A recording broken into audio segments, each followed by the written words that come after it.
Oke. Baik, bismillahirrahmanirrahim. Assalamualaikum warahmatullahi wabarakatuh.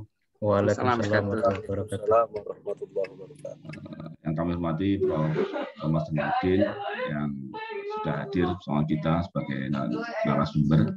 Kemudian kami hormati pula Ketua Jurusan Fisika dan seluruh kolega, juga seluruh hadirin yang tidak bisa kami sebut satu persatu. Alhamdulillah siang hari ini insya Allah kita lanjutkan dari serial atau mungkin trilogi ya, dari kemarin. Insya Allah hari ini akan kita diskusikan terkait penentuan awal bulan Komariah. Seperti itu. Terima kasih sekali kepada Prof. Jamal, nanti berbagi ilmu untuk waktu. Insya Allah nanti sampai jam 3, nanti monggo Prof. Jamal mungkin bisa mengarrange untuk pemaparan berapa menit, nanti selanjutnya diskusi. Mungkin gitu saja untuk penyampaian pengantar siang hari ini. Waktu sepenuhnya kami serahkan ke Prof. Jamal. Baik, terima kasih. Assalamualaikum warahmatullahi wabarakatuh. Waalaikumsalam warahmatullahi wabarakatuh. Alhamdulillah di arsalah rasulhu bil huda wa dinil haq ala din kulli wa kafa bil syahida. Asyhadu an la ilaha illallah wahdahu la syarika lahu wa asyhadu anna Muhammadan abduhu wa rasuluh. Allahumma shalli ala Muhammad wa ala ali Muhammad. Bapak Ibu saudara-saudara sekalian, insyaallah pada hari ini kita memasuki seri ketiga ya, terkait diskusi dasar-dasar ilmu falak berbasis pada fisika. Dan pada kali ini kita akan membahas terkait dengan penentuan awal bulan Qamariyah dan khusus terkait dengan upaya untuk unifikasi kalender Hijriah atau kalender Islam. Saya share screen untuk kita lebih jelas membahas terkait dengan topik ini. Jadi pada sesi pertama, kemudian sesi yang kedua, kita sudah membahas aspek sistem bumi, bulan, dan matahari, kemudian sistem koordinat, dan beberapa aplikasi terkait dengan sistem koordinat, dan juga ketampakan objek langit. Sehingga kita bisa membayangkan aspek fisisnya. Jadi ilmu falak itu bukan hanya aspek formulasinya, karena banyak juga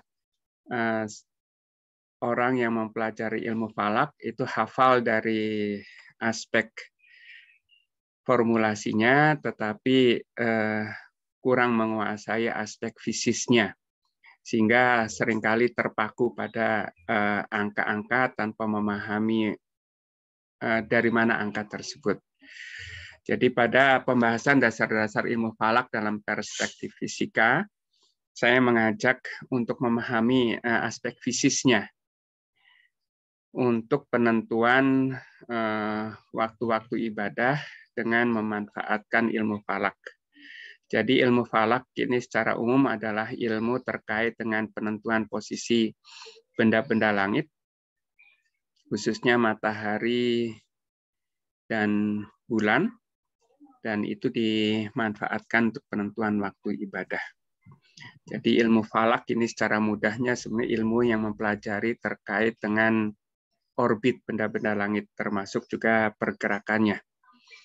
Nah, pada seri pertama dan kedua kita sudah membahas terkait dengan sistem bumi, bulan, dan matahari, dan sistem koordinat langit. Kemudian pada seri yang kedua, kita memperdalam lagi dengan ketampakan benda-benda langit dan juga aplikasi dari segitiga bola untuk penentuan arah kiblat. Dan pada kali ini kita akan membahas terkait penentuan awal bulan Qamariyah.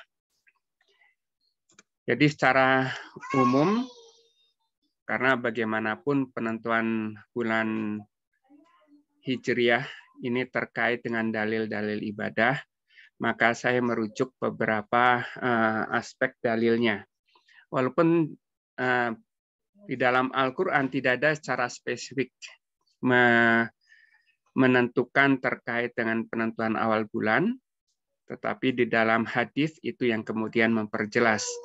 Tapi saya coba merangkai ayat-ayat dalam Al-Quran untuk bisa menjelaskan terkait dan penentuan awal bulan ini.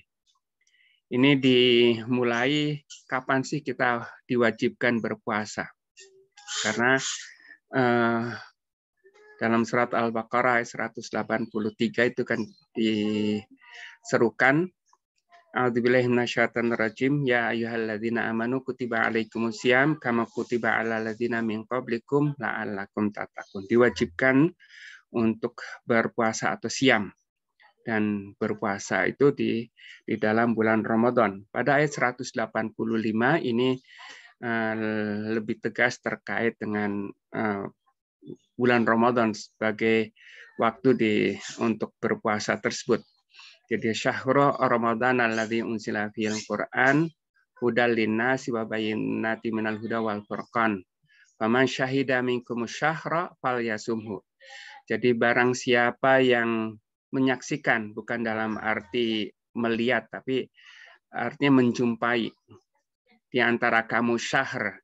Syahr itu bulan dalam arti month atau bulan kalender, ya, bukan moon. Maka berpuasalah.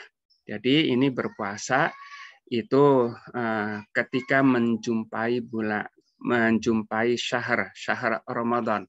Jadi bulan Ramadan.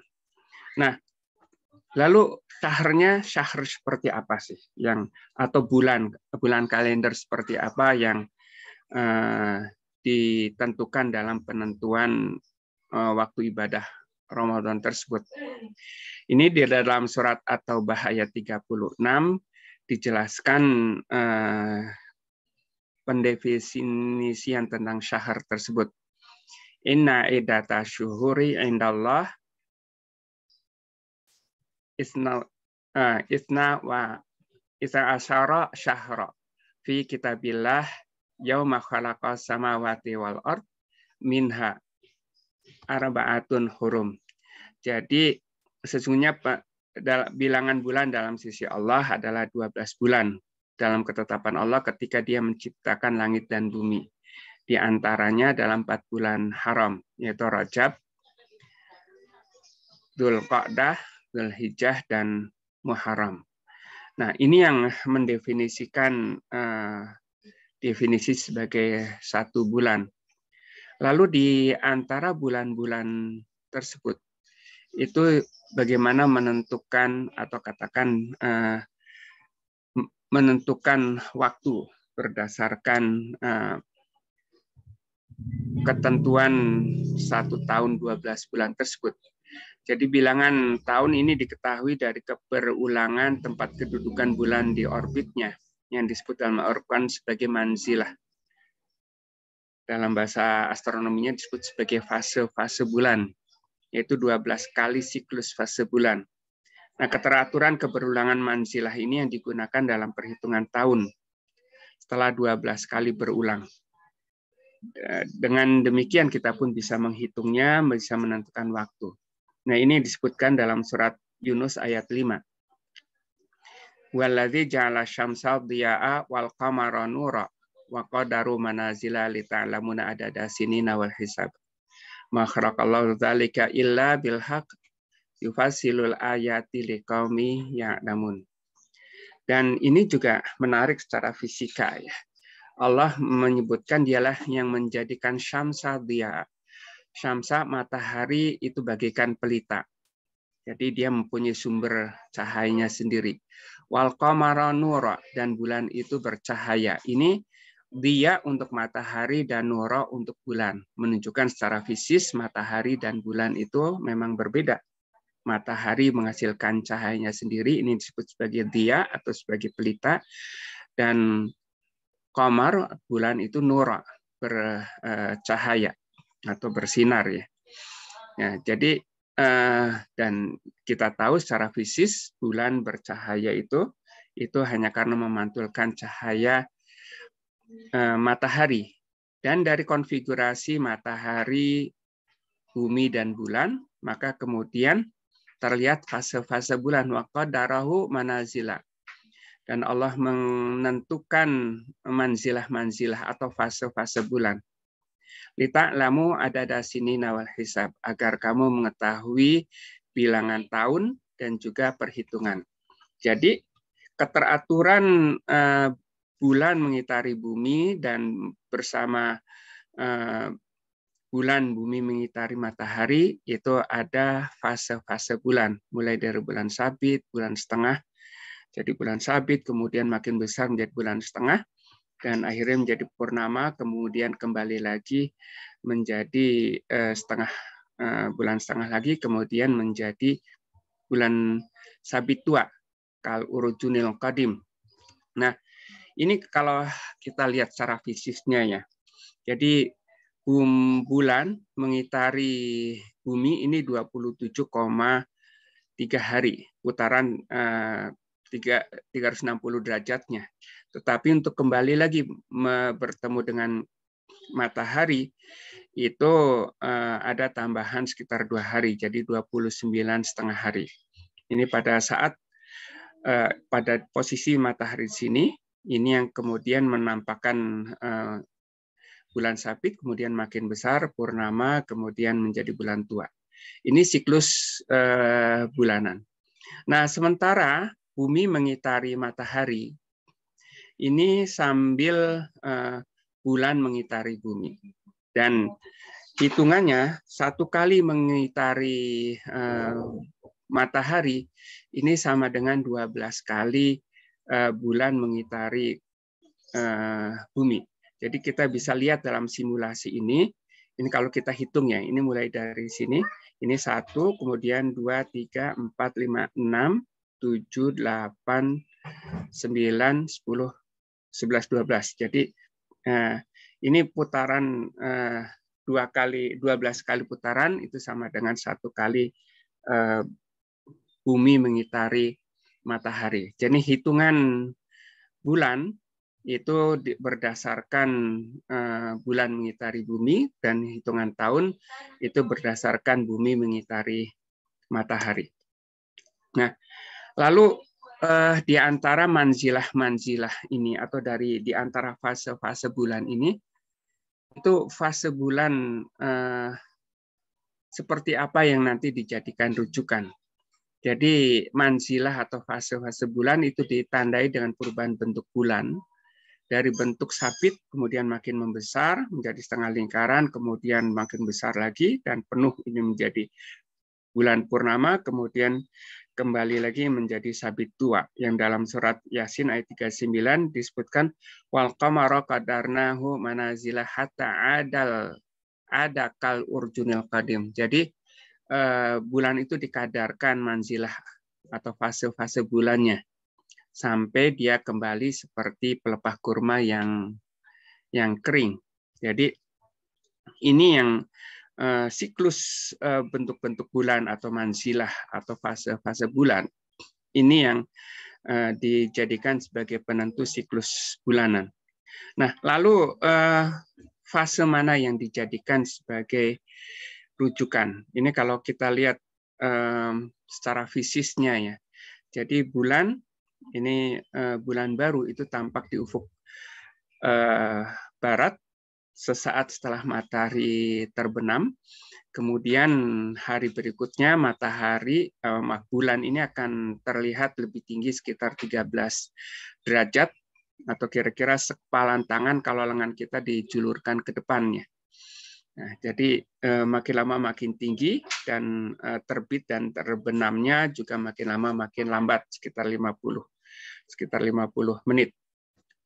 Dan ini dari jam ke jam bisa dilihat, atau dari hari ke hari ini bisa dilihat perubahan bentuknya. Satu hari itu bulan bergeser makin ke timur, itu sekitar 13 derajat, dan waktunya itu makin lambat terbenam, dan juga terbitnya itu sekitar 52 menit.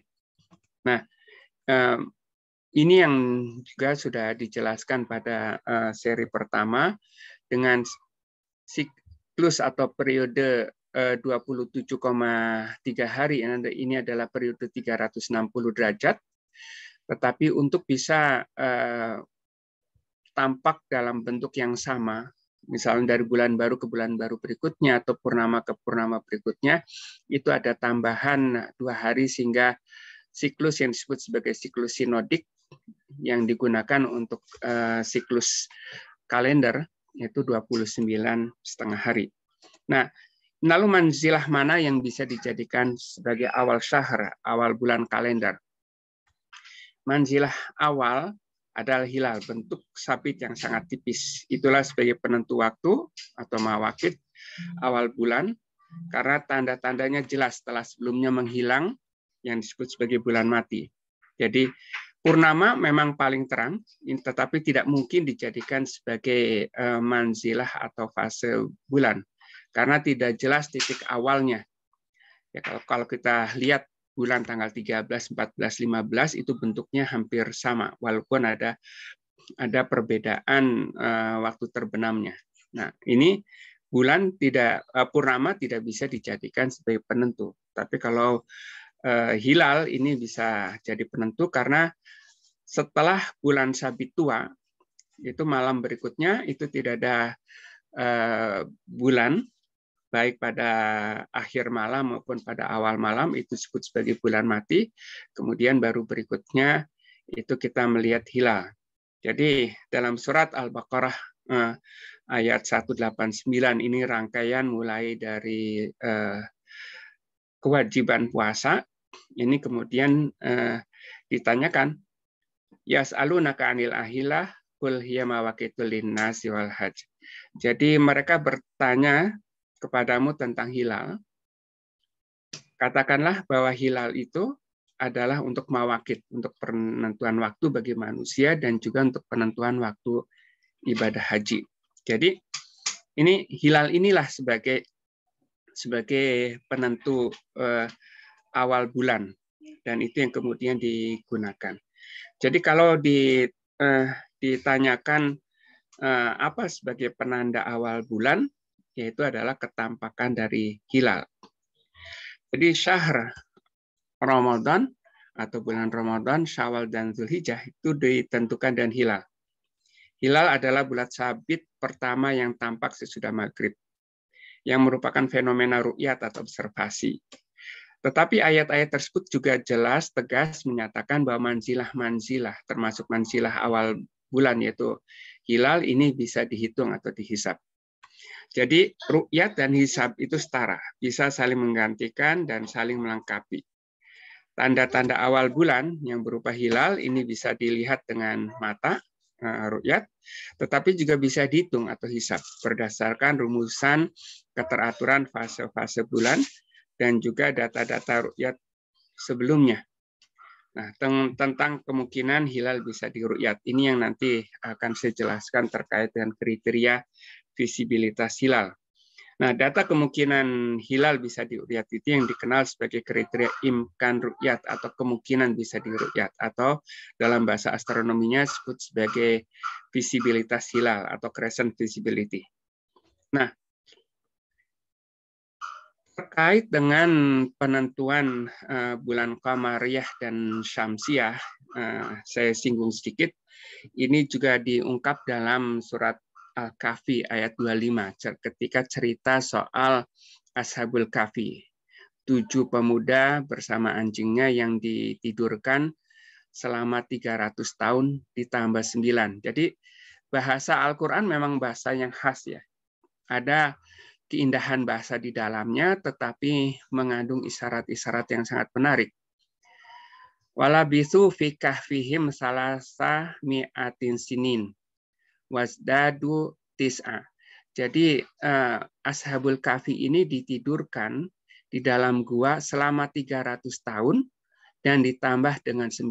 Apa maknanya 300 tahun ditambah 9? Ternyata kalau kita hitung secara matematis dengan panjang tahunan, ini 300 tahun itu adalah 300 tahun syamsiah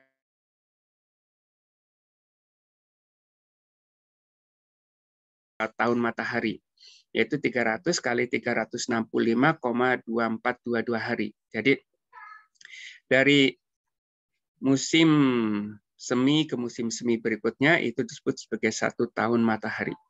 Ini panjangnya 109.573 hari.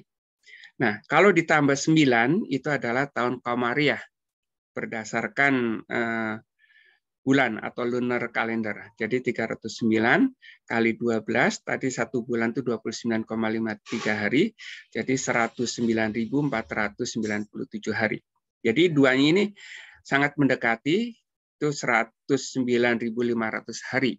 Itu adalah Ashabul Kahfi ditidurkan di dalam gua. Ini suatu petunjuk terkait dengan kekuasaan Allah. Ya.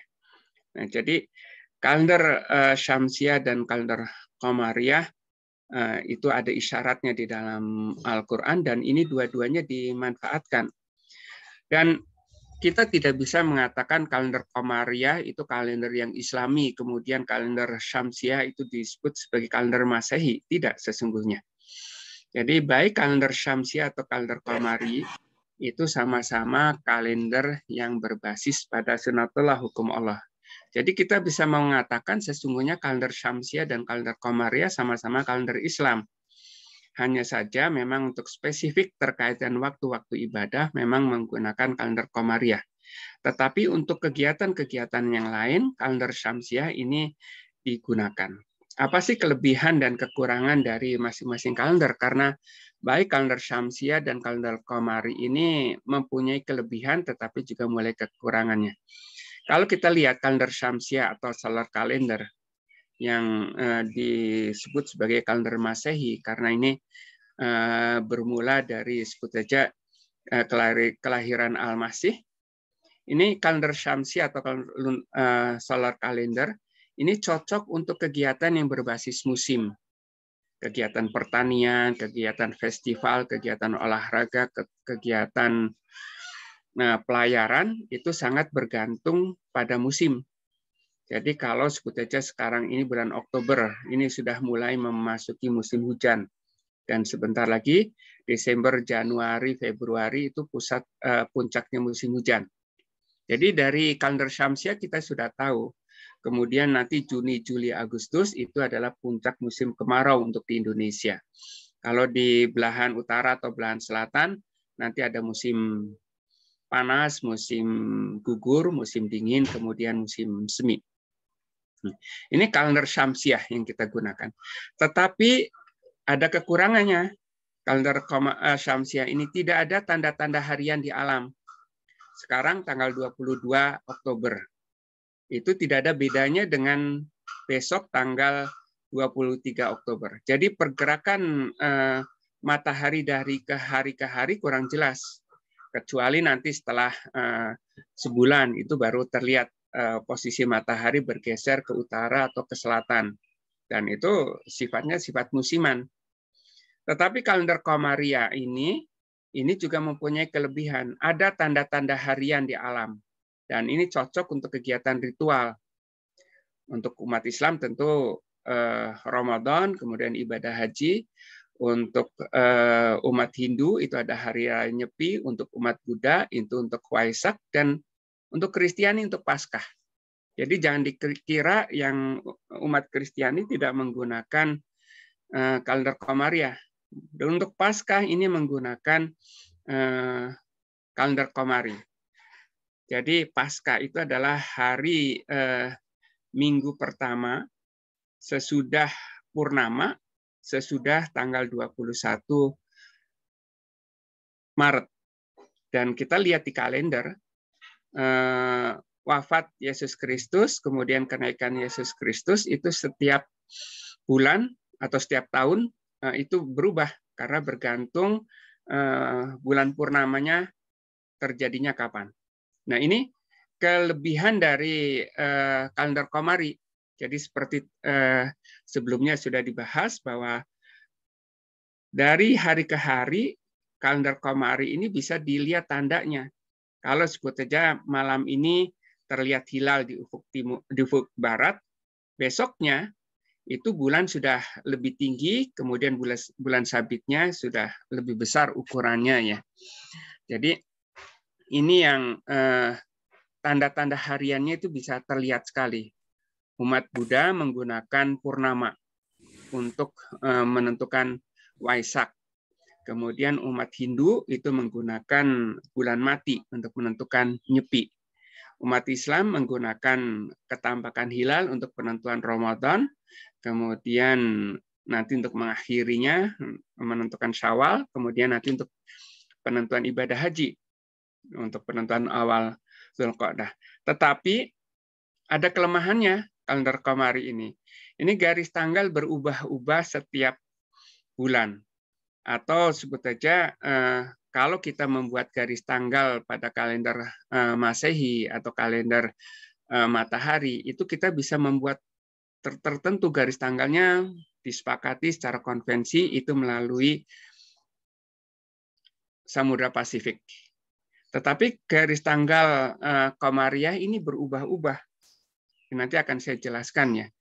Jadi suatu saat bisa saja garis tanggal ini membelah antara Arab Saudi dan Indonesia, sehingga sesungguhnya tidak aneh ketika Arab Saudi itu lebih dahulu untuk sebut saja untuk hari Arafahnya dibandingkan di Indonesia, karena memang wilayah barat itu lebih dahulu bisa melihat hilal, karena makin ke barat itu bulan akan makin tua, posisinya akan makin tinggi, kemudian bulan sabitnya akan makin tebal.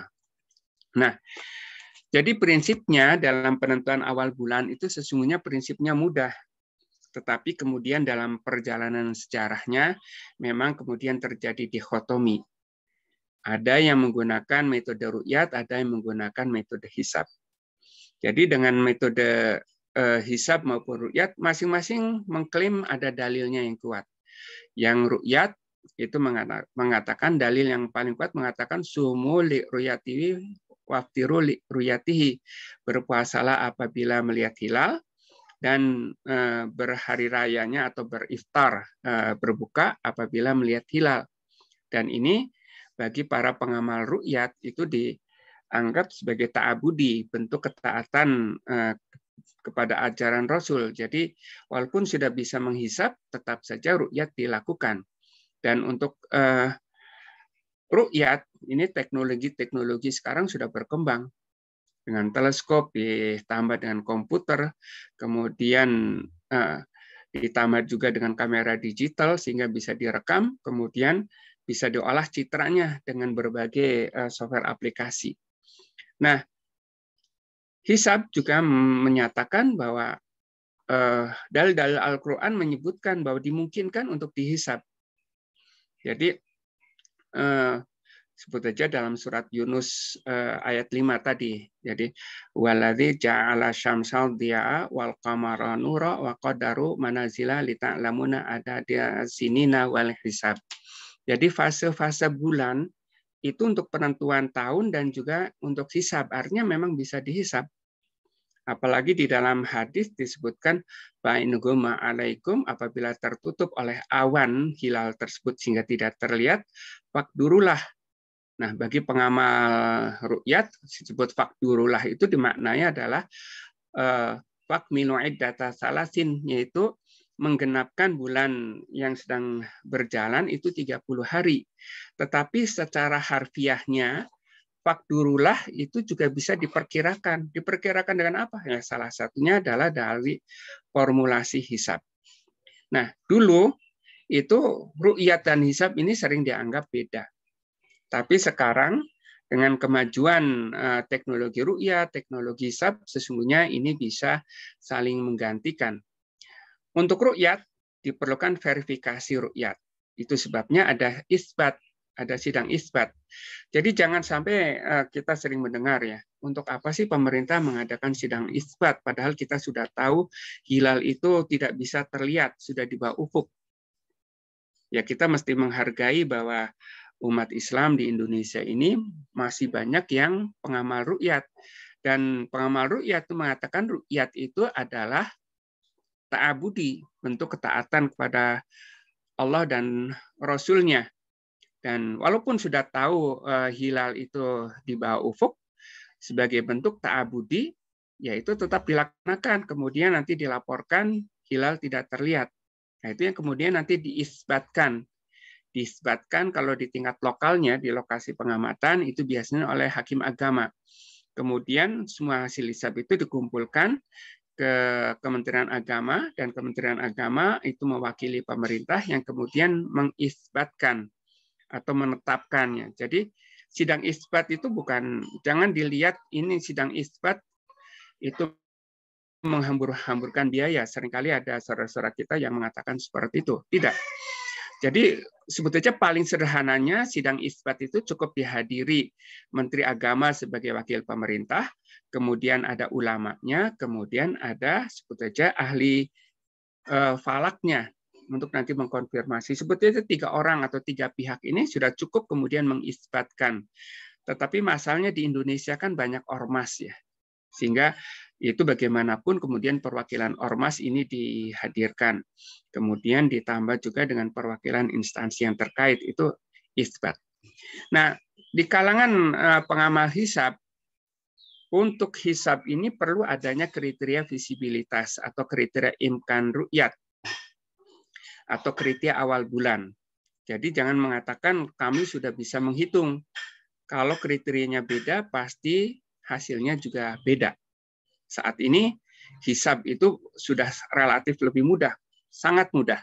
Asal mengetahui menggunakan aplikasi di komputer atau di gadget, kita sudah bisa menjadi ahli untuk menghitung kapan awal bulan tersebut kalau kita menggunakan kriteria. Jadi saat ini sebut saja dengan aplikasi-aplikasi astronomi yang bisa diunduh di internet, kita sudah bisa menentukan nanti awal bulan ini tinggi bulan berapa derajat, jarak bulan dan matahari berapa derajat.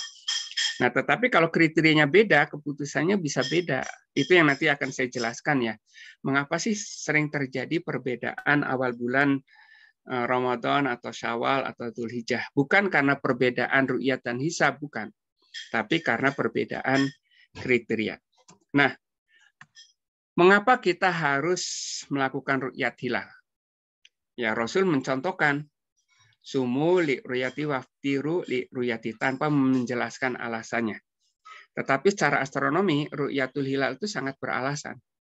Hilal adalah bulan sabit pertama yang teramati sesudah maghrib. Dan itu tadi sudah dijelaskan fisisnya, pasti itu sebagai penanda awal bulan. Jadi kalau sudah terlihat hilal, itu pasti sudah satu siklus putaran bulan mengitari bumi. Jadi ini sudah pasti. Nah, hilal adalah bukti paling kuat telah bergantinya periode fase bulan yang didahului dengan bulan sabit tua, kemudian bulan mati, baru sesudah itu tampak hilal atau bulan sabit pertama. Nah, bagaimana dengan hisab?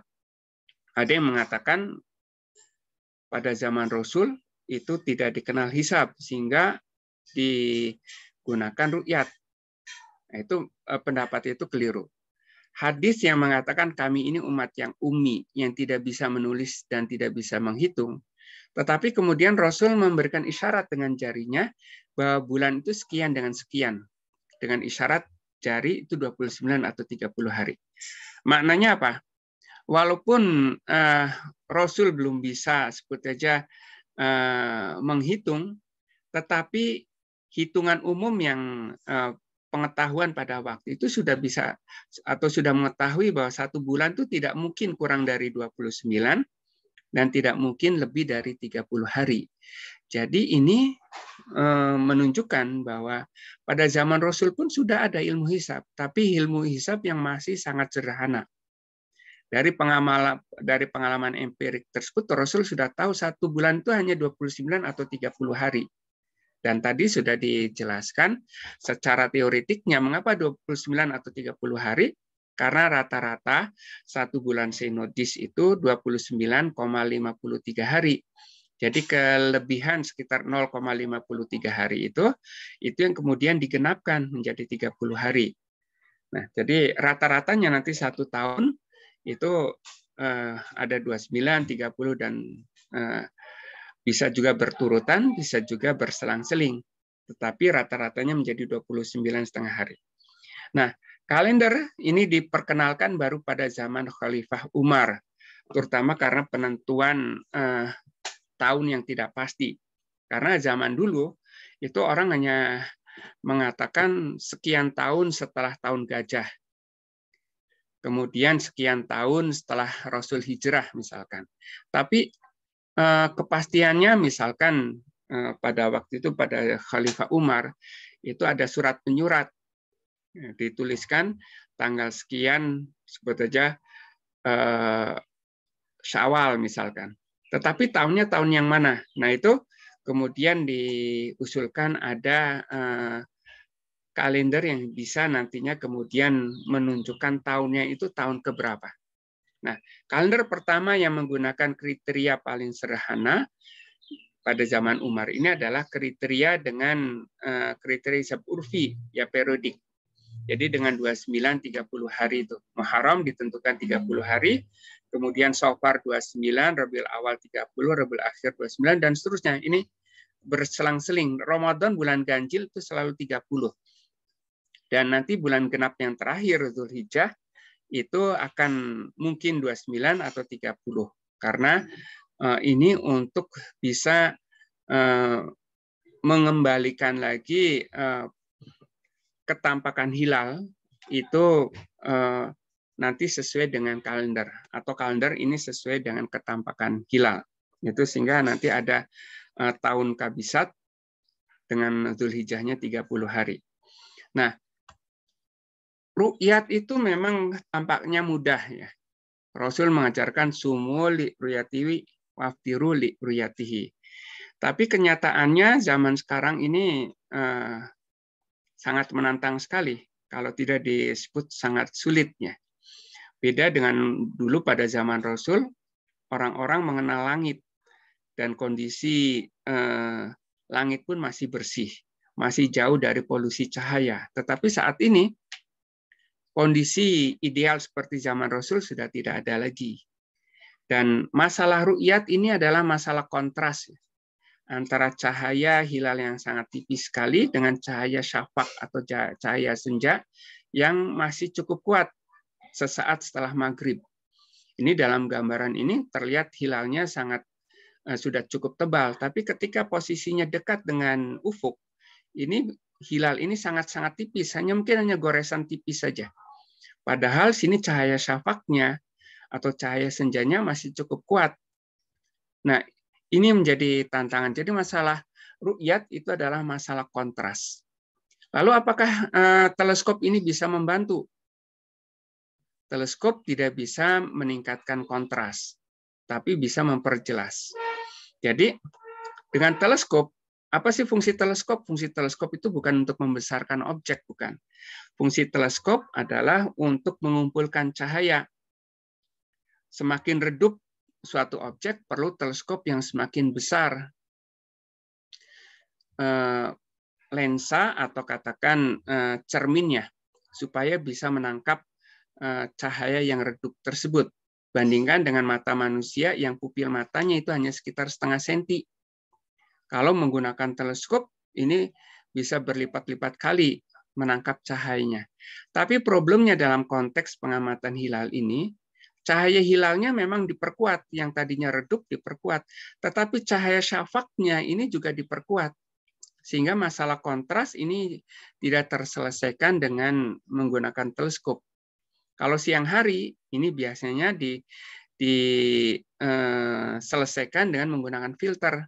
Menggunakan filter inframerah, maka cahaya langit birunya itu bisa diredam, tetapi kemudian cahaya hilalnya bisa terlihat lebih jelas. Tetapi kalau pada saat maghrib, baik cahaya hilal maupun cahaya syafaq atau cahaya senja sama-sama berasal dari matahari. Cahaya hilal adalah cahaya matahari yang dipantulkan oleh bulan, sedangkan cahaya syafaq adalah cahaya matahari yang dihamburkan oleh partikel-partikel atmosfer. Secara umum, panjang gelombangnya hampir sama. sehingga tidak ada filter yang bisa digunakan untuk bisa memperkuat cahaya hilal kemudian menekan cahaya syafaq. Karena panjang gelombangnya sama-sama ini bersumber dari matahari.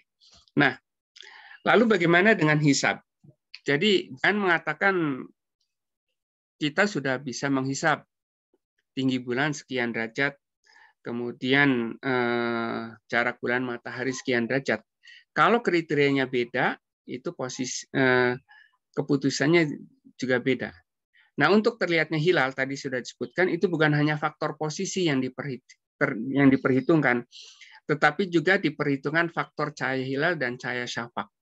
Ini yang saya sebut perlunya pemahaman fisis untuk konteks sistem bulan, bumi, dan matahari. Jadi ahli falak itu bukan hanya tahu rumusnya kemudian bisa menghisab, tapi harus juga mengetahui fisisnya. Mengapa hilal itu sulit atau tidak bisa dilihat? Karena itu masalah kontrasnya. Jadi ini yang perlu tahu terkait dengan aspek fisis hilalnya dan juga aspek fisis gangguannya, cahaya syafaq atau cahaya senja.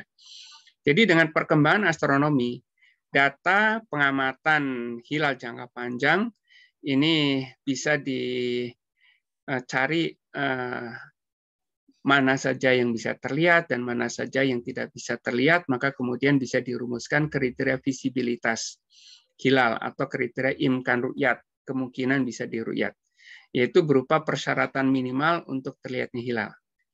Nah, terkait dengan kecerlangan hilal, parameter yang biasa digunakan adalah lebar sabit, umur hilal, atau jarak sudut bulan matahari atau elongasi. Jadi ini ada parameter kecerlangan hilal yang harus diperhatikan. Kemudian terkait dengan kecerlangan cahaya syafaq sebagai pengganggu, parameter yang biasa digunakan adalah tinggi hilal. Beda tinggi bulan matahari, beda azimut, kemudian juga beda waktu terbenam bulan dan matahari. Jadi dalam konteks ru'yatul hilal, aspek fisis yang perlu difahami itu bukan hanya posisi. Jadi jangan kemudian kita tinggi bulan sekian derajat, tapi pahami juga aspek fisis apa yang menentukan hilal itu bisa terlihat atau tidak terlihat. Setidaknya dua parameter itu, yaitu kecerlangan hilalnya sebagai sumber cahayanya, kemudian kecerlangan cahaya syafaqnya sebagai faktor pengganggu.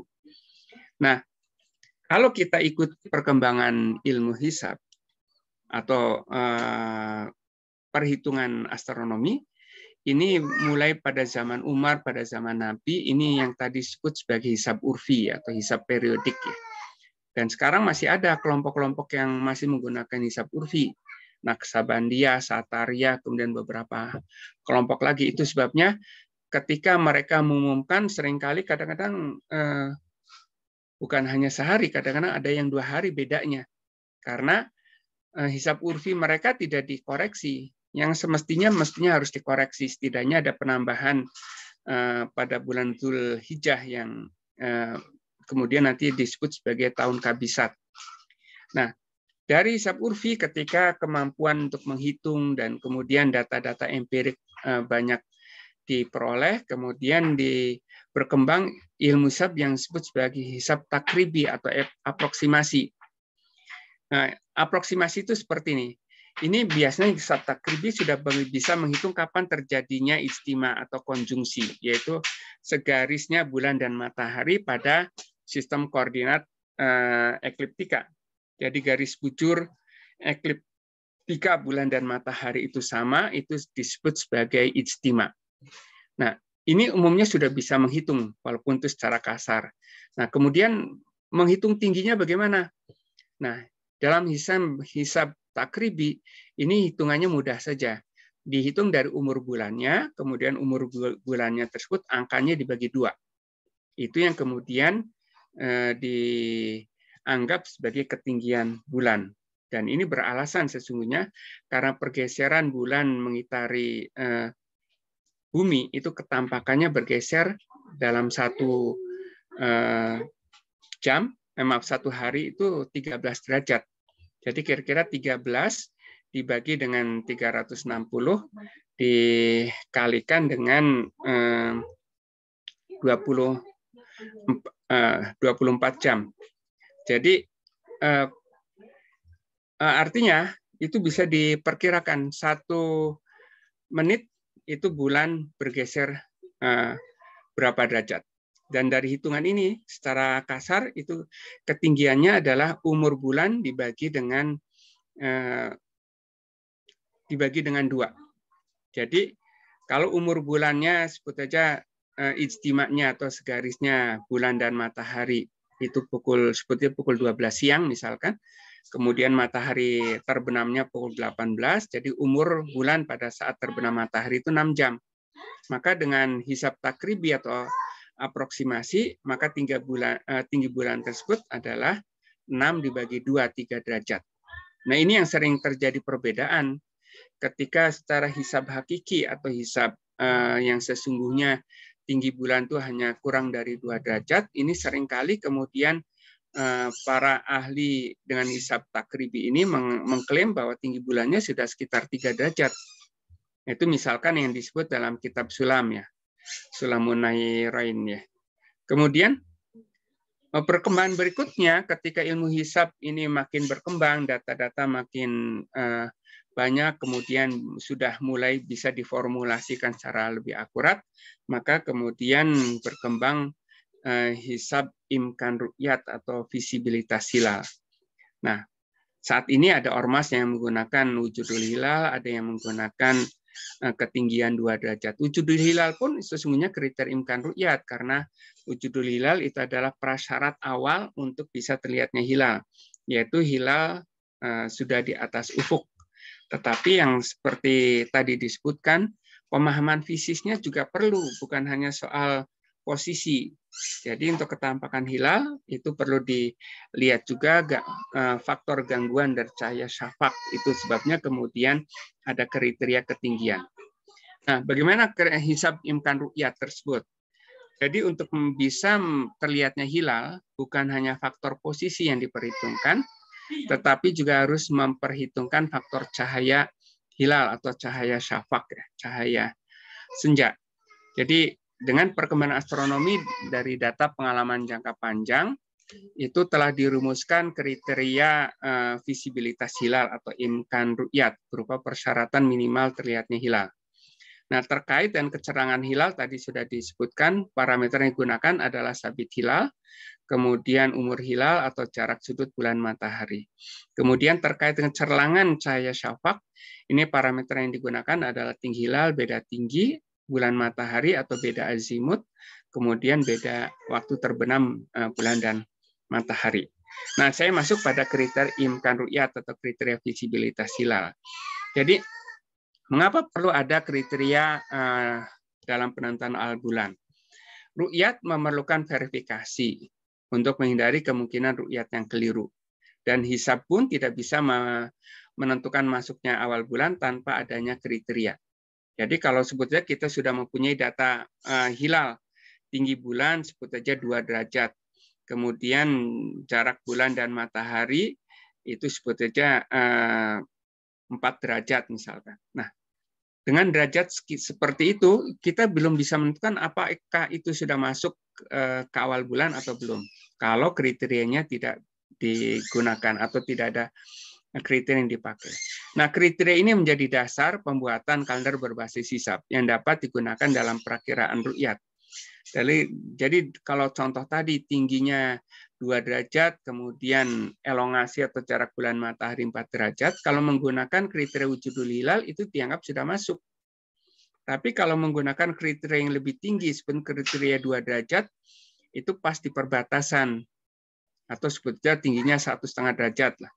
Jadi tinggi 1,5 derajat kalau dengan wujudul hilal itu dianggap sudah masuk, tetapi kalau dengan kriteria 2 derajat itu dianggap belum masuk. Itu yang seringkali menjadi sebab terjadinya perbedaan ketika posisi bulan dalam posisi yang sangat rendah. Nah, kriteria seperti apa yang harus diadopsi? Nah, ini yang perlu dipahami ketika kita mengupayakan untuk menyatukan atau unifikasi kalender Hijriah atau kalender Islam. Jadi kriteria itu harus didasarkan pada dalil syar'i awal bulan dan juga kajian astronomi. Karena ini untuk penentuan waktu ibadah, maka harus didasarkan pada dalil syar'i. Tidak bisa hanya berdasarkan sebut saja aspek astronomis. Astronomi menentukan nyumun. Nyumun itu bahasa lain untuk ijtima atau konjungsi. Tetapi nyumun saja tidak bisa dijadikan dasar karena itu tidak ada dalil syar'inya. Maka kriteria ini harus mengupayakan ada titik temu antara pengamal ru'yat dan pengamal hisab untuk menjadi kesepakatan bersama. Jadi saat ini bisa sebut saja ada dua versi terkait dengan awal bulan, atau mungkin sekarang bisa juga lebih dari itu karena tidak seluruhnya menggunakan metode yang baku. Seperti tadi saya sebutkan ya, masih ada yang menggunakan metode lama hisab urfi. Jadi kadang-kadang bedanya bisa 2 hari atau bahkan lebih. Nah, kriteria ini perlu difahami, ada kriteria yang sifatnya optimistik dan ada kriteria yang sifatnya optimalistik ya. Kalau kriteria yang berdasarkan murni astronomi, ini kalau memenuhi kriteria itu optimis, hilal itu bisa terlihat. Ini misalkan kriterianya dari Observatorium Afrika Selatan ya, Sultan African Astronomical Observatory. Kemudian kriterianya Yalop, kriterianya OD, kemudian kriterianya Shaukat. Ini berdasarkan data-data astronomi yang sifatnya optimistik. Kalau memenuhi kriteria ini, ada kemungkinan atau kemungkinan besarnya bisa terlihat. Tetapi di Indonesia ini umumnya menggunakan kriteria yang saya sebut sebagai kriteria optimalistik, yaitu kriteria minimum yang memungkinkan semua data itu hanya bisa digunakan untuk menolak. Jadi bisa jadi yang dianggap terlihat itu belum tentu bisa terlihat, tetapi ini bisa digunakan untuk menolak. Nah, itu yang sudah digunakan misalkan oleh Nahdlatul Ulama ya. Kriteria itu saat ini bisa digunakan untuk menolak. Jadi kalau ada ketinggian hilal yang tingginya kurang dari 2 derajat, itu biasanya lembaga Falakiyah NU itu menolak kesaksian seperti itu, atau pada sidang isbat itu biasanya kemudian ditolak, tidak diterima kesaksian seperti itu. Nah, saya menggunakan beberapa waktu ini untuk membahas terkait dengan unifikasi kalender Islam. Tentu kita menyadari ketidaknyamanan ketika kita menghadapi perbedaan penentuan awal Ramadan dan awal Syawal atau Dzulhijjah, khususnya untuk Lebaran ya, Idul Fitri atau Idul Adha. Jadi puasa juga seringkali tidak nyaman karena sebagian sudah ada yang puasa, tapi ada juga yang belum puasa. Nah, dalam kondisi yang normal ya mungkin kita bisa saling menghargai, tapi kadang-kadang ada juga yang kondisi yang bisa memicu keributan, memicu keresahannya. Nah, ini yang memang harus dihindari dan umat menghendakinya ada unifikasi, ada penyatuan. Jadi kalau satu Ramadan ya diharapkan seluruh umat Islam di Indonesia itu memulai puasa dan Idul Fitri juga bisa seragam, Idul Adha bisa seragam supaya ibadah juga bisa nyaman. Nah, bagaimana mempersatukan kalender Islam? Secara umum ada 3 prasyarat mapannya suatu sistem kalender. Ada otoritas tunggal yang mengaturnya, ada kriteria yang disepakati, ada batas wilayah yang disepakati. Dan ini berlaku untuk semua kalender. Kalender yang tidak ada otoritas yang menjaganya pasti mati. Contohnya apa? Kalender Sunda. Kalender Sunda itu dulu dikabarkan ada di Tatar Sunda atau wilayah masyarakat Sunda di Jawa Barat ya. Tapi sekarang mati karena tidak ada kerajaan atau kesultanan atau otoritas yang menjaga tersebut. Beda dengan kalender Jawa. Kalender Jawa itu dijaga oleh sebut saja oleh Sultan Yogyakarta dan Sultan Solo. Jadi dan itu masih terus berlangsung sampai sekarang. Nah, kriteria kalau tidak ada kriteria tunggal ini juga sama. Kalender tersebut itu tidak akan mapan. Contohnya kalender Masehi.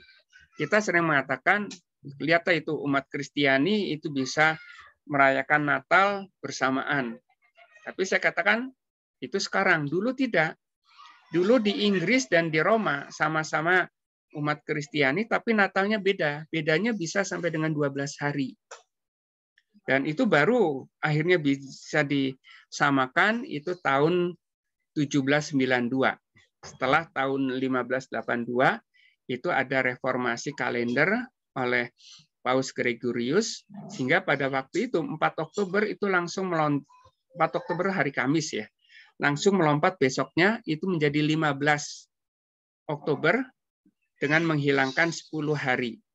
Itu karena posisi matahari itu sudah menurut kalender itu ternyata tidak sesuai lagi dengan posisi yang seharusnya untuk awal musim semi. Jadi ini baru 1792 sistem kalender Masehi ini mempunyai kriteria yang sama yang sekarang disebut sebagai kriteria Gregorius ya. Setiap 4 tahun itu ada tahun kabisat, tetapi setiap 400 tahun harus dihilangkan 3 tahun kabisat. Jadi antara 1600 sampai tahun 2000 itu harus ada 3 tahun yang dihilangkan, yaitu tahun 1700, 1800, dan 1900. Dan kemudian batas wilayah. Kalau batas wilayah tidak disepakati, ini juga sama. Kesepakatan garis tanggal di Pasifik itu baru sekitar tahun 1925. Sebelumnya itu belum ada kesepakatan, sehingga sebut saja antara Kanada dan Alaska waktu itu juga ada perbedaan karena garis tanggalnya yang berbeda. Nah, kalender Islam juga sama. Kalau 3 prasyarat ini belum dipenuhi, itu juga tidak bisa dipersatukan. Saat ini kenyataan di masyarakat khususnya di Indonesia itu otoritasnya beda-beda. Ada otoritas PP Muhammadiyah, ada PBNU, kemudian ada PP Persis, ada Al-Wasliyah, ada banyak lagi ormas-ormas yang masing-masing biasanya mengumumkan sendiri-sendiri. Sementara pemerintah juga, pemerintah Indonesia, ada otoritas pemerintah Malaysia, pemerintah Brunei, pemerintah Arab Saudi, itu masing-masing mempunyai otoritas untuk menentukan awal Ramadan, atau awal Syawal, atau awal Dzulhijjah. Kemudian kriteria juga belum sepakat. Muhammadiyah saat ini masih menggunakan wujudul hilal, NU menggunakan kriteria 2 derajat, kemudian Persis itu menggunakan kriteria tinggi di 3 derajat, elongasi 6,4 derajat. Ini kriterianya belum disepakati, sehingga seringkali kemudian terjadi perbedaan awal Ramadan, Syawal, atau Dzulhijjah. Nah, tahun 2004 ada fatwa Majelis Ulama ya. Di dalamnya itu memfatwakan untuk wajibnya umat Islam untuk mengikuti keputusan pemerintah terkait dengan awal Ramadan, Syawal, dan Dzulhijjah. Dan itu diketahui bahwa perbedaan yang sering terjadi itu karena perbedaan pada kriteria. Maka pada fatwa nomor 2 tahun 2004 itu direkomendasikan agar Majelis Ulama itu mengusahakan adanya kriteria penentuan awal Ramadan, Syawal, dan Dzulhijjah untuk dijadikan pedoman oleh Menteri Agama dan membahasnya bersama ormas-ormas Islam dan para ahli terkait. Tapi sampai saat ini, rekomendasi ini belum dilaksanakan. Tahun 2015 itu sempat diadakan upaya halaqah, ya, penyatuan metode penentuan awal Ramadan, Syawal, dan Dzulhijjah oleh Majelis Ulama, dan pada waktu itu kemudian diusulkan dibentuk tim pakar astronomi, kemudian diusulkan kriteria minimal 3 derajat, kemudian elongasi minimal 6,4 derajat. Kemudian ada pertemuan teknis Mabims, ini tahun 2016, dan di situ keputusan ternyata sama. Tinggi bulan minimal 3 derajat, elongasi 6,4 derajat. Kemudian pada rekomendasi Jakarta 2017, ini kemudian diadopsi kriteria tinggi minimal 3 derajat dan elongasi 6,4 derajat tersebut. Dan pada pertemuan pakar falak tahun 2019, ini juga kemudian direkomendasikan untuk mewujudkan unifikasi kalender Hijriah mengikuti kriteria Mabims yang baru, yaitu tinggi 3 derajat, elongasi 6,4 derajat. Alasannya apa? Secara astronomi, ini elongasi 6,4 derajat ini sesungguhnya diperoleh dari data jangka panjang oleh ODEH atau OUDAH ya di dalam publikasinya, dan elongasi yang minimum ini 6,4 derajat. Dan ternyata dari evaluasi analisis hisab 180 tahun, itu elongasi 6,4 derajat ini ternyata memang menjadi prasyarat ya. Untuk ketinggian itu sudah di atas ufuk. Jadi ini adalah ketinggian 0 derajat, dan kalau dengan elongasi 6,4 derajat, sebaran datanya itu menyatakan dengan elongasi 6,4 derajat ini sudah di atas ufuk, baik data di Banda Aceh maupun di Pelabuhan Ratu. Kemudian dari segi ketinggian pun tidak ada data yang lebih rendah dari beda tinggi 4 derajat atau tingginya sekitar 3 derajat. Jadi ini yang kemudian dijadikan dasar ya. Nah, bukan hanya masalah kriteria, tetapi juga ada aspek yang lain. Setidaknya ada pertama, kriteria awal bulan adalah elongasi bulan minimal 6,3 derajat pada saat maghrib di kawasan barat Asia Tenggara. Jadi kira-kira di wilayah Sabang ya. Kemudian batas tanggal internasional dijadikan sebagai batas tanggal kalender Islam global. Ini kemudian atau OKI ini diusulkan menjadi otoritas kolektif dalam menetapkan kalender Islam global. Ini contoh penentuan awal bulan dengan tiga ini. Jadi tahun 2022 itu secara umum sudah memenuhi kriteria wujudul hilal oleh Muhammadiyah, tetapi belum memenuhi kriteria imkan ru'yat 2 derajat, atau katakan 2 derajat ini perbatasan. Jadi ada kemungkinan ini ru'yatnya gagal, tidak bisa Ramadan tahun depan ini atau Ramadan 1443. Kalau dari hijriahnya tentu yang tahun ini ya. Ini kemungkinan ada 2 tanggal, bisa saja tanggal 2 April atau mungkin 3 April. Kalau menggunakan rekomendasi Jakarta, ini sudah dipastikan masuknya tanggal 3 April. Kemudian terkait dengan Syawal. Nah, Syawal memang dari kriteria wujud akan sepakat 2 Mei. Tapi kalau menggunakan kriteria Mabims yang baru atau kriteria rekomendasi Jakarta, ini baru tanggal 3 Mei. Malaysia dan Singapura ini kemungkinan besar akan merayakan Idul Fitrinya ya. Singapura sudah dinyatakan bahwa Singapura akan menggunakan kriteria baru sehingga Idul Fitri tahun depan, maaf ini tahun 2022 ya. Tahun 2022 itu akan menjadi awal Syawalnya. Kemudian Dzulhijjah ini juga kalau dari kriteria wujudul hilal sudah masuk dari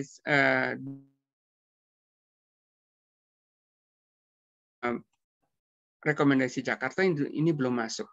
Jadi awal Dzulhijjahnya bisa tanggal 30 Juni dan Idul Adhanya tanggal 9 Juli. Idul Adhanya tanggal 10 Juli. Dan ini di Malaysia dan Singapura ini kemungkinan akan berbeda dengan keputusan di Indonesia. Saya kira demikian, mudah-mudahan waktu masih ada sekitar 24 menit untuk bisa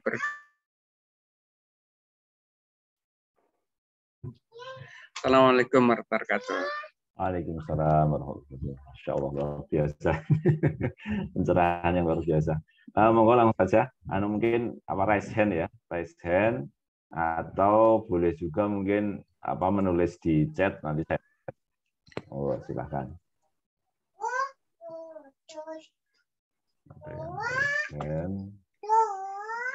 Oke, yang kelihatan Mas Yoga Pranata dari UNS. Mau langsung Mas, open mic boleh. Baik, terima kasih kepada moderator dan juga Bapak Profesor Thomas. Sebelumnya saya ucapkan terima kasih pada Bapak Profesor Thomas atas kesempatan untuk mendengarkan kuliah pada siang hari ini. Pertanyaan saya ada dua. Itu yang pertama mengenai ketinggian hilal. Apakah tadi dikatakan bahwa ketinggian hilal itu 3 derajat di atas ufuk. Sesuai dengan konferensi yang ada di Turki, itu kalau nggak salah itu ketinggian hilal 5 derajat. Apakah hilal di bawah standar tersebut dapat diterima atau tidak? Misalnya pada suatu ketika itu hilal berada di 2 derajat, tapi hilal tersebut sudah dapat dilihat seperti itu, sudah dapat dilihat, apakah itu dapat diterima secara syar'i dan juga secara astronomi. Terus pertanyaan saya yang kedua itu mengenai salah satu ormas, dapat dibilang salah satu ormas yang ada di Indonesia itu yang apa ya? Dia itu mungkin lebarannya itu di siang hari seperti itu. Jadi mereka berbuka puasa di siang hari. Jadi mereka didasarkan bahwa setelah ijtima mereka berpendapat bahwa itu sudah lebaran seperti itu. Nah, menurut Bapak Thomas sendiri, bagaimana pandangan Bapak dalam hal ini? Terima kasih. Oke, terima kasih. Monggo Prof, mungkin langsung saja. Baik. Jadi kriteria yang diusul derajat, elongasi 6,4 derajat. Sedangkan Turki itu dalam konferensi terkait dengan kalender Islam tahun 2016 itu mengusulkan tinggi minimal 5 derajat, kemudian elongasi itu 8 derajat.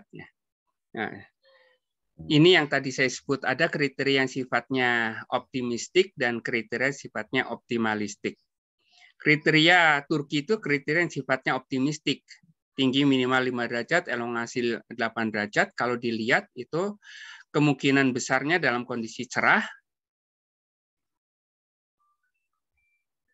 gunakan atau diusulkan Indonesia dan juga negara-negara MABIMS itu tinggi minimal 3 derajat dan elongasi 6,4 derajat.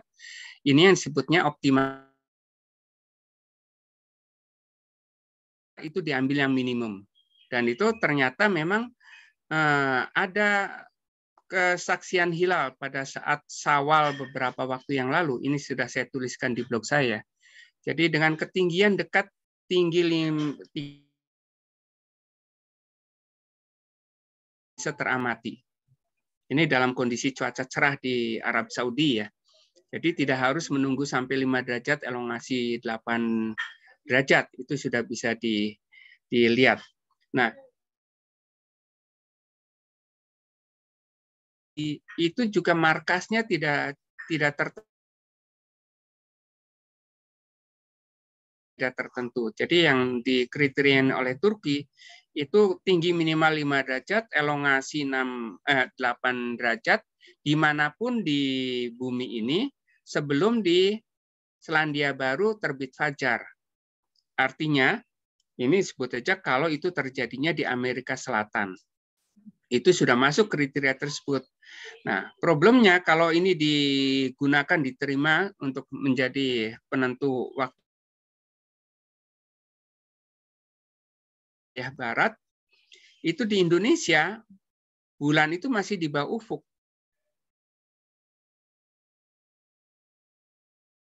Pasti akan menolak. Ketika hilal sudah di bawah ufuk, tidak mungkin bisa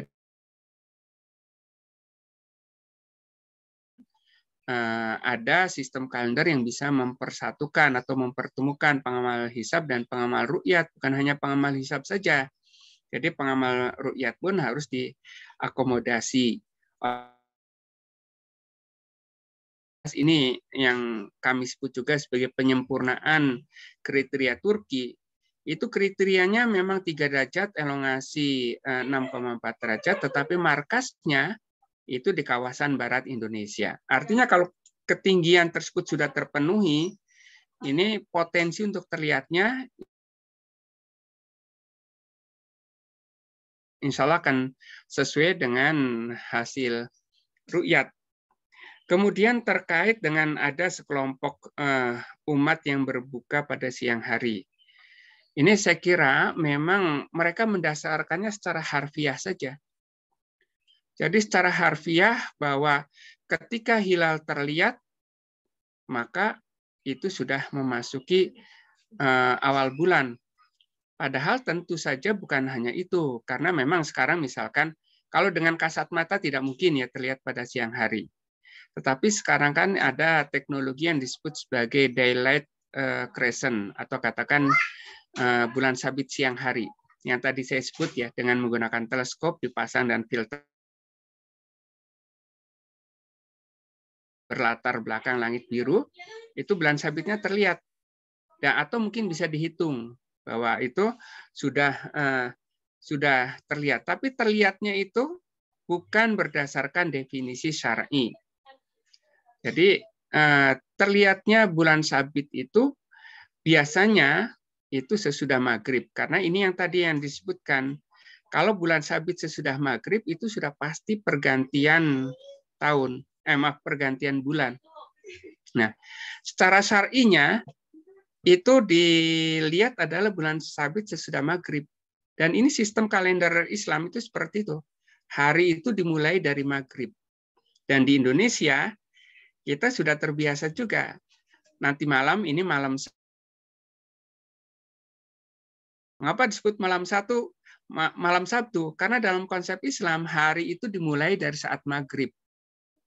Dan saat maghrib itu adalah saat terlihatnya hilal, dan itu menjadi awal bulan. Kalau itu awal bulan, maka kemudian nanti awal bulannya itu dimulai dari maghrib, dan nanti hari-hari berikutnya awal hari juga dimulai dari maghrib. Jadi kalau ada sekelompok umat yang mendasarkan secara harfiahnya bahwa ini sudah berganti tanggal dari Ramadan menjadi Syawal berdasarkan ketampakan bulan sabit siang hari, ya jelas itu tidak berdasarkan pada dalil syar'i. Dan mayoritas ulama akan menolak itu. Jadi awal bulan, baik itu Ramadan, Syawal, atau Dzulhijjah, ya ditandai dengan bulan sabit, baik dengan secara ru'yat maupun secara hisab dengan imkan ru'yat atau visibilitas hilal. Saya kira demikian ya. Terima kasih. Mas juga ya. Baik, monggo silakan. Ada lagi yang lain? Mungkin raise hand atau boleh di chat, nanti saya bacakan.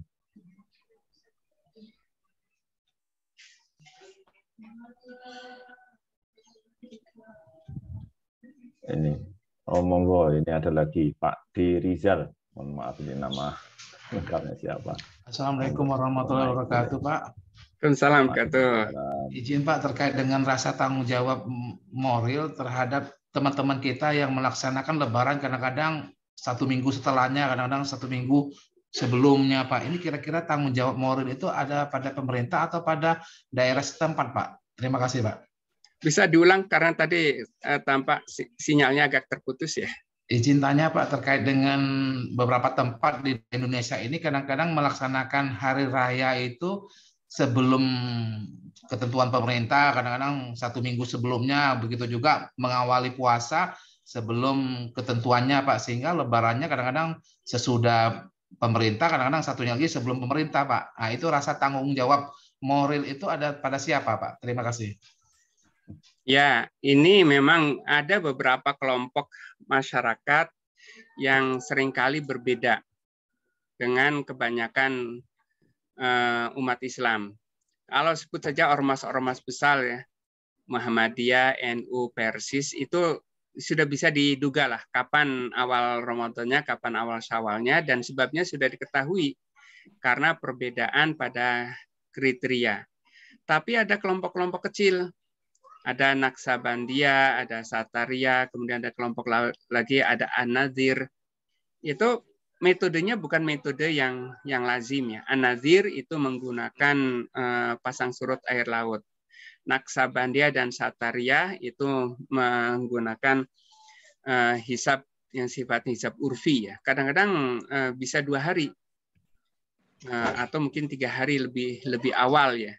Nah ini waktu itu pernah diundang oleh Kementerian Agama, tapi ya sulit juga untuk bisa memahami dan juga memberikan pemahaman kepada mereka ya.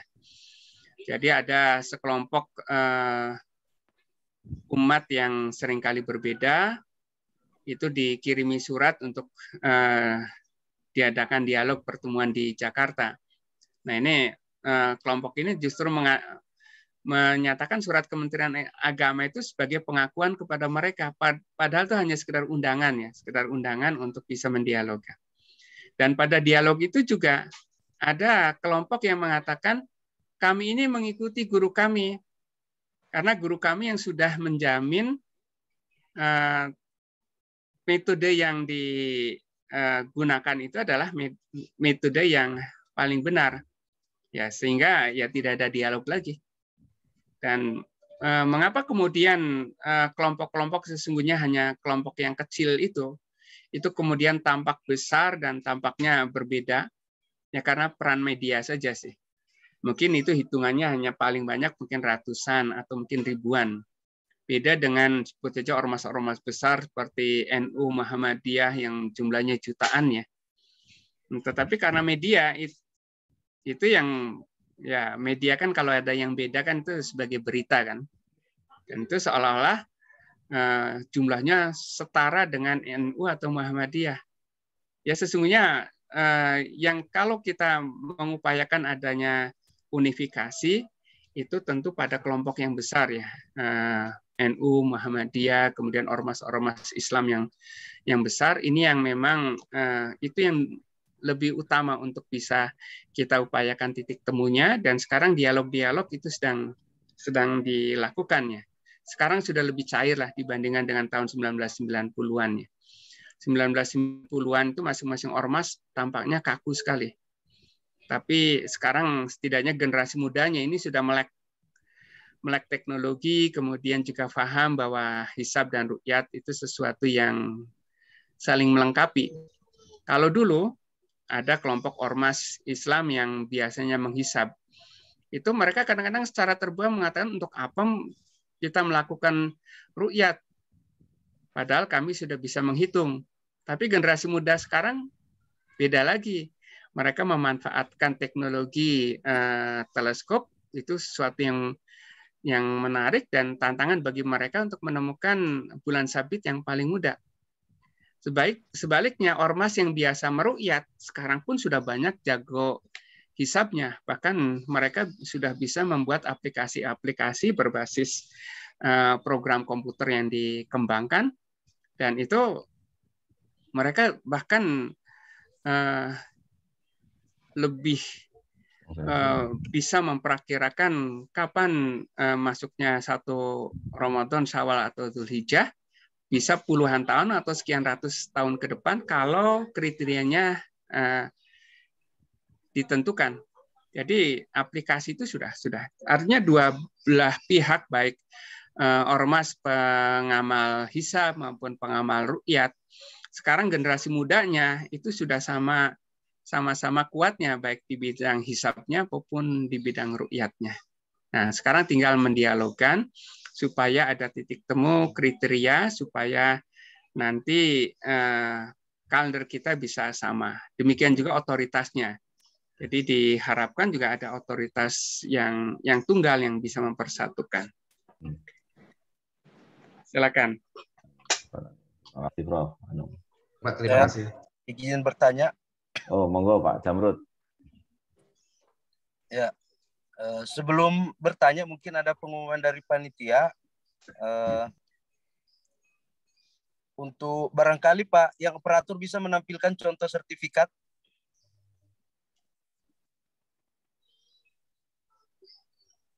Bisa ditampilkan sebentar? Oke, kalau belum, saya lanjut pertanyaan. Jadi dalam hal visibility ada satu parameter. Oh ya, itu sudah muncul ya. Ya, sambil menunggu, saya sambil menginformasikan, silakan Bapak, Ibu maupun adik-adik mahasiswa dan organisasi pemuda segera mengisi form yang sudah disiapkan oleh panitia untuk dikirimi sertifikat, dilengkapi dengan email, karena termasuk juga untuk para ASN maupun guru itu dihitung 15 jam. Jadi selain kita mendapatkan ilmu, kita juga bisa mendapatkan angka kredit mungkin dengan kegiatan ini. Oke, pertanyaan saya,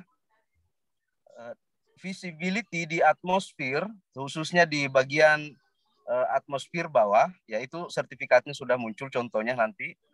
Ya, terima kasih Pak Urip. Ininya nggak apa-apa ditampilkan saja, saya sambil berdialog dengan Prof. Jamal.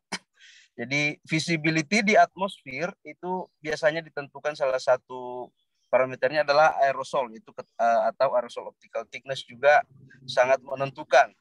Nah, pertanyaan saya karena tadi ataupun di beberapa media sudah dijelaskan, itu biasanya pengamatan ada di Pelabuhan Ratu dan juga di Aceh atau ada beberapa tempat.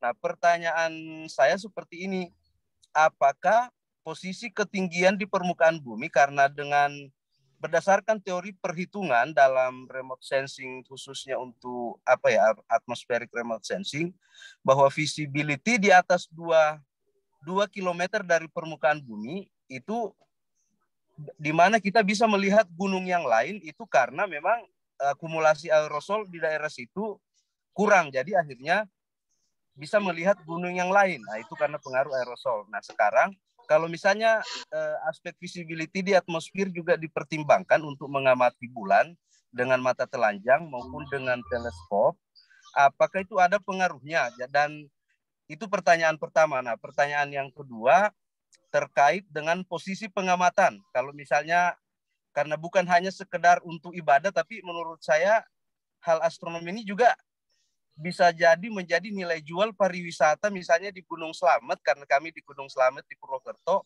berburu hilal misalnya, berburu hilal di Gunung Slamet. Jadi bukan hanya sekedar untuk keilmuan, tapi untuk semacam objek wisata antariksa, ya yang murah-murahan lah misalnya. Jadi kira-kira apakah kriteria posisi itu inti pertanyaannya. Jadi misalnya kalau kami juga ingin membuat semacam stasiun, bukan stasiun, pusat pengamatan bagi pencinta lingkungan hidup di Gunung Slamet dengan mungkin menggunakan teleskop yang biasa-biasa saja atau bagaimana. Silakan Prof. Jamal, mungkin ada tanggapannya. Terima kasih. Baik, terima kasih. Ini 2 pertanyaan yang sangat menarik ya. Terkait dengan ketinggian pengamatan. Memang pengamatan dari permukaan bumi ini gangguannya banyak. Di permukaan bumi uap air itu cukup tinggi, sehingga ini juga mengganggu pengamatan. Ditambah lagi kalau dari kota, itu juga polusi cahaya, polusi udara juga mempengaruhi. Jadi dari kota besar tentu atmosfernya ini menjadi keruh. Dan padahal hilal ini sangat tipis. Ditambah lagi dengan polusi cahaya dari lampu-lampu kota. Jadi walaupun ini baru saja maghrib, lampu-lampu sudah mulai muncul dan itu juga mengganggu pengamatan. Nah, kemudian dicari biasanya lokasi yang lebih tinggi di gunung. Tapi ada juga menggunakan pesawat terbang. Jadi beberapa negara, Yordan misalkan, itu pernah melakukan pengamatan dengan menggunakan pesawat terbang supaya lebih jelas, karena tadi disebut oleh Pak Jamrud, tentu pada ketinggian lebih 2 km itu memang sebetulnya kualitas udaranya lebih baik, walaupun tentu masih ada gangguan awannya. Kalau terbang lebih tinggi lagi di atas awan, di atas, kalau di ekuator itu bisa di atas 17 km, itu tentu lebih baik lagi. Tapi tentu kan akan repot ya, dan biayanya mahal untuk pengamatan itu. Mesir tahun 1990-an pernah mengusulkan untuk membuat satelit untuk mengamati hilal. Tapi kalau mengamati hilal dari satelit, itu yang terlihat bukan lagi hilal, tapi bisa jadi sudah bulan yang ukurannya lebih besar. Ya, ini usulan Mesir itu tidak ditanggapi oleh negara-negara Muslim yang lain, termasuk Indonesia pun akhirnya tidak memberikan tanggapan, karena waktu itu sempat dibahas di tim Hisab Ru'yat, pertanyaan dari Mesir tersebut ya kami mengatakan bahwa dengan pengamatan dari satelit itu tidak menjawab persoalan, malah bisa menambah masalah baru dari segi aspek fikihnya. Karena penampakan dari atau ketampakan bulan dari satelit ini akan berbeda dari ketampakan dari permukaan bumi. Nah, dan itu belum bisa juga menjadikan rujukan awal bulannya. Nah, itu terkait dengan ketampakan hilal. Jadi ya sekarang akhirnya ya kita kembalikan saja sesuai dengan dalil syar'inya, yaitu pengamatan dari permukaan bumi.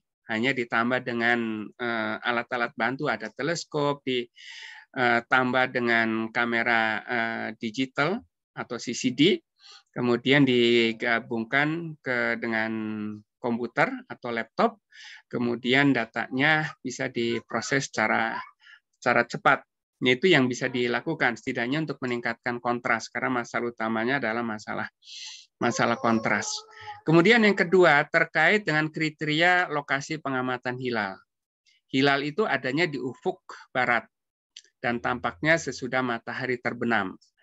Jadi prasyarat untuk membuat lokasi pengamatan itu adalah wilayah yang ufuk baratnya itu terbuka. Karena posisi hilal itu adalah sekitar plus minus 5 derajat dari posisi matahari, dan matahari paling utara itu adalah pada deklinasi 23,5 derajat, maka yang ideal itu batas utaranya itu sampai dengan deklinasi 28,5 derajat, jadi 23 ditambah 5. Dan yang selatannya pun sama, 28,5 derajat. Jadi kalau mau memilih lokasi untuk pengamatan, idealnya adalah wilayah yang ufuk baratnya itu dari titik baratnya ke kanan dan ke kiri itu 28,5 derajat. Nah, hitungannya kira-kira 2 kepalan tangan ya, ke kanan dan ke kiri, karena 1 kepalan tangan itu kalau dijulurkan ke depan itu kira-kira 12 derajat ya. Jadi 2 kalinya ya hampir-hampir ke 28,5 derajat. Tapi minimal di ufuk barat ini ufuknya terbuka, tidak ada bangunan, kemudian juga sangat ideal juga kalau di arah baratnya itu bukan perkotaan. Karena kalau perkotaan itu polusi cahayanya sangat mengganggu. Jadi saya kira itu. Kemudian bisa ditambahkan ya, saat ini ada kecenderungan juga ada pola baru dari pariwisata, yaitu pariwisata langit gelap. Jadi wisata langit gelap ini untuk edukasi publik juga, bukan hanya untuk pengamatan hilal. Kalau pengamatan hilal nanti cari yang ufuk baratnya terbuka, tapi kalau ditambah dengan untuk wisata langit gelap, cari wilayah yang jauh dari kota supaya polusi cahayanya minim. Nah, dengan polusi cahaya yang minim, dalam kondisi cerah kita bisa melihat langit yang bertabur bintang dan galaksi Bima Sakti itu bisa terlihat. Dan ini sudah beberapa wilayah sudah dicoba untuk dijadikan sebagai kawasan wisata langit gelap. Di sekitar Observatorium Nasional di Gunung Timau di Kupang itu sudah dicanangkan menjadi Taman Nasional Langit Gelap untuk pengamatan langit, karena di wilayah Nusa Tenggara Timur itu langit cerahnya lebih panjang dibandingkan dengan wilayah lain, dan di Gunung Timau ini masih jauh dari perkotaan. Jadi polusi cahayanya sangat minim sekali sehingga sangat bagus untuk melihat galaksi dan juga objek-objek langit. Saya kira demikian. Oke, terima kasih sekali, Prof. Ini luar biasa. Udah jam 3:01 ini. Saya rasa diskusi masih banyak pertanyaan, masih banyak hal-hal yang menggelayut di pikiran kita, tapi karena keterbatasan waktu, saya rasa kita cukupkan dulu. Mohon maaf, Prof, kalau email atau ini nanti apakah diizinkan, Prof? Bisa. Jadi sekarang ini dengan WA lebih cepat ya. Yeah. Jadi menggunakan WA aja.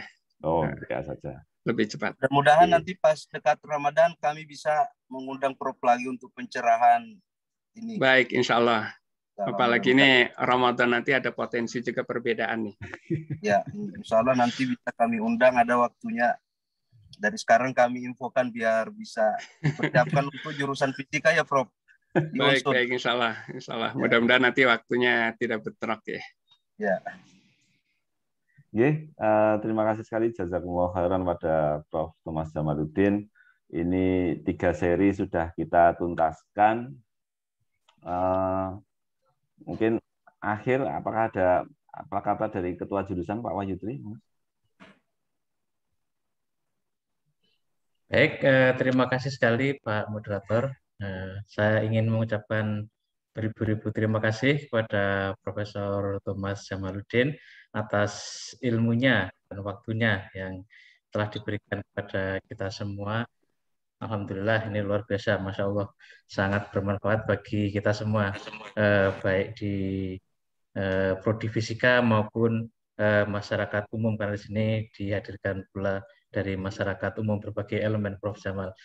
Terima kasih sekali atas waktunya dan juga materinya. Gitu saja Pak Muhtar. Terima kasih. Assalamualaikum warahmatullahi wabarakatuh. Waalaikumsalam warahmatullahi wabarakatuh. Terima kasih sekali. Kami mewakili dari panitia, mungkin ini terakhir untuk rangkaian pertama Prof. Jamal pada hari ini. Nanti sebagaimana sampaikan Pak Jambus tadi, insya Allah nanti bulan menjelang puasa ataupun Ramadan Idul Fitri, nanti kami minta lagi Prof. Jamal untuk berbincang dengan kami. Gitu. Mungkin demikian untuk hari ini, sudah jam 3 lebih. Beribu-ribu terima kasih kita sampaikan Prof. Jamal. Semoga Allah memberikan balasan yang berlipat ganda luar biasa pada Prof. Jamal dan keluarga.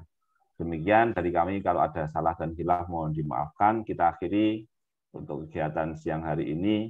Assalamualaikum warahmatullahi wabarakatuh. Waalaikumsalam.